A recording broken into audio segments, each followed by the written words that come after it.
So as you can see, the zipper join is a nice straight join, a nice neat one, and if we turn it over you can see the back of the work. It also gives a lovely finish. There's nothing there that's going to get caught while you're snuggled under a blanket if you use this on a blanket, or if you use it to join panels together for a tote bag. It's a nice flat join. So shall I get on and show you how to make it? So the zipper stitch join is a lovely flat join. You can see there's nowhere that's going to get caught on very much at all. And if you use a contrasting colour to join Afghan blocks like I have here for my Nordic Afghan cowl, you can see it just gives that little bit of extra interest, design element to your project. Now it's quite an easy stitch to do. If I grab my next block to show you how to put it together.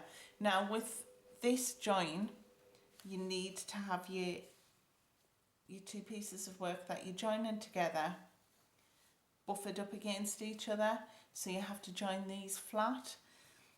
With a lot of joins you would just put them together, go through both loops. If I grab my hook I can show you, go through both loops on both sides, and maybe you do a single crochet join and just single crochet all the way up. But for this one, because there is a definite front and back, and to get that flat texture we actually need to work this flat. So if I zoom in a little bit, then I'll show you how we do this. So this is my working yarn. I'm joining it in the red, and I'm just going to make a slip stitch. I'm not going to pull it tight, I'm going to leave it with a little bit give in it. Now there's a couple of things to note with this joining technique. We will always be working into the back loops from the front, which is the side that's on the top, so make sure you have your right side facing you. From the front to the back in the back loop only. I come in. So as you look at it, you have your front loop and your back loop on the left hand side, and then you have your front loop and your back loop on the right hand side. So these two loops are effectively, if you can see that, the back loops effectively touch each other when you jut them up, and that's what we're joining, just that one and that one.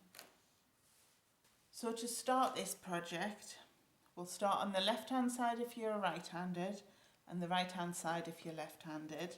You need to find the back loop only of that first stitch after your corner space,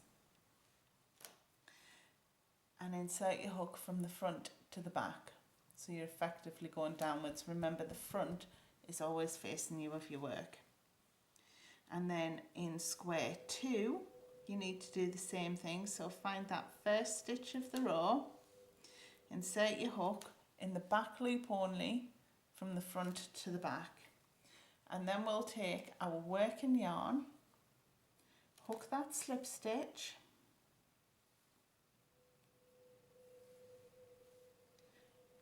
and we're going to pull it through, and then we'll tighten that slip stitch up to make it easy to work, and we'll put the tail round the back out of the way. And then from here we're just effectively doing the same process all the way up the squares. So we're going to work into the back loop on square 1 from the front to the back, and then the back loop of the next stitch on square 2, from the front to the back. So we've got the 2 back loops and our working yarn on our hook. Then we're going to wrap our yarn and pull through all 3.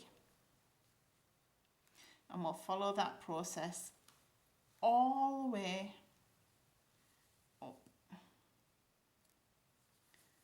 up our work.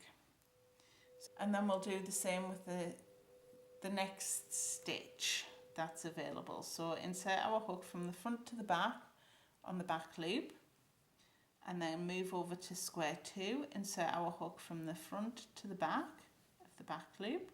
We'll wrap our yarn and we'll pull through all 3 loops on our hook.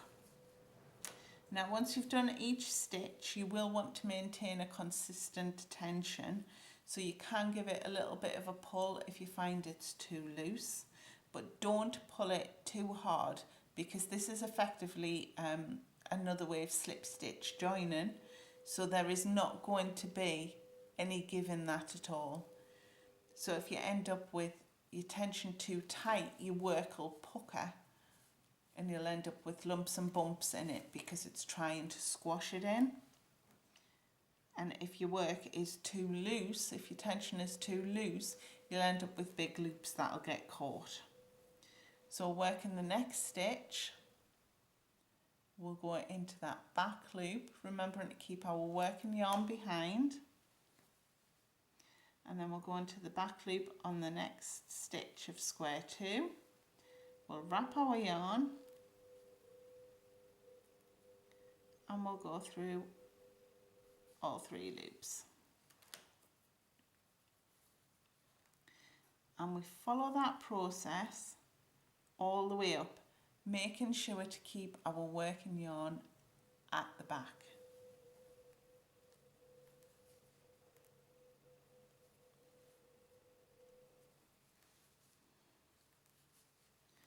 And that is really all there is to the zipper stitch join.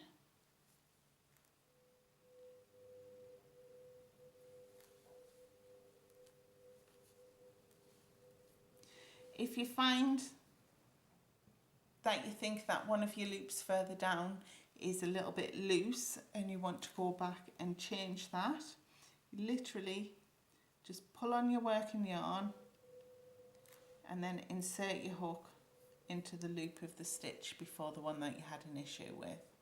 So if, say, I wanted to do this loop here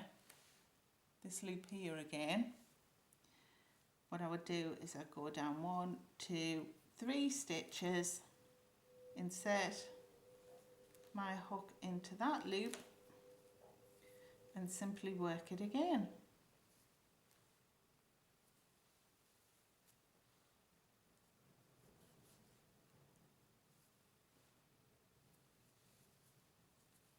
Now you will find initially, because you're working only into the back loops, that your work looks like it's pulling a little bit on the back.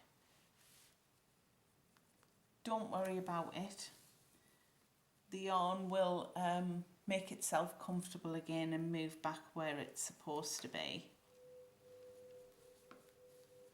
I do hope you've enjoyed this tutorial today. If you have, please feel free to subscribe. Click the little bell icon to be notified of any and all tutorials that I might add to the channel over the coming weeks and months. I do hope to see you soon. Have a great day. Bye.